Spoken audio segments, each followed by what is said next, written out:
Friends കണ്ടു ഇവിടെ നല്ല ഭംഗിയായിട്ടുള്ള പുല്ലാണ്. എനിക്കൊരു സാരി കാണിക്കാൻ പറ്റും. ഗോൾഡൻ കളറുണ്ട്. പിന്നെ കണ്ടോ ഇത് കണ്ടോ, ഇത് നല്ല ഇളയിട്ടുണ്ട്. പിന്നെ എനിക്ക് വേറൊരു സൂത്രം കാണിച്ചാൽ ചില്ലിൻ്റെ പല ടൈപ്പ് ഐറ്റംസ് ഉണ്ട് കേട്ടോ ഇവിടെ. ഇവിടേക്ക് ഇതിനൊക്കെ എത്രയും ഞാൻ നോക്കട്ടെ. ഇതിന് നോക്കട്ടെ കേട്ടോ. പിന്നെ നമുക്ക് നല്ല ഭംഗിയായിട്ടുണ്ട്. പിന്നെ ഇവിടുത്തെ ഫ്രൂട്ട്സൊക്കെ ഇട്ട് ചേർക്കുന്നുണ്ട്.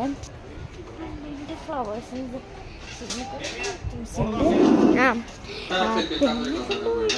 ഇവിടെ കളിക്കാൻ കേട്ടോ. ഇവൾക്ക് പോയിന്റ് എന്തെങ്കിലും കിട്ടിക്കഴിഞ്ഞാൽ അത് മതി.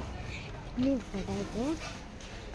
ഇവിടെ ബേബി ഐറ്റംസ് അല്ല സ്റ്റാൻഡിൻ്റെ ഇതൊക്കെ ഉണ്ട് കേട്ടോ ഇവിടെ. പിന്നെ ഇല്ല അവളുടെ അതൊന്നുമില്ല. ഗ്ലാസിൻ്റെ ഐറ്റം ഫ്രണ്ട്സ് ഇവള് ഒരു പണി ചെയ്തിട്ടുണ്ട് കേട്ടോ. ഇതൊക്കെ ഗ്ലാസ് എടുത്തു.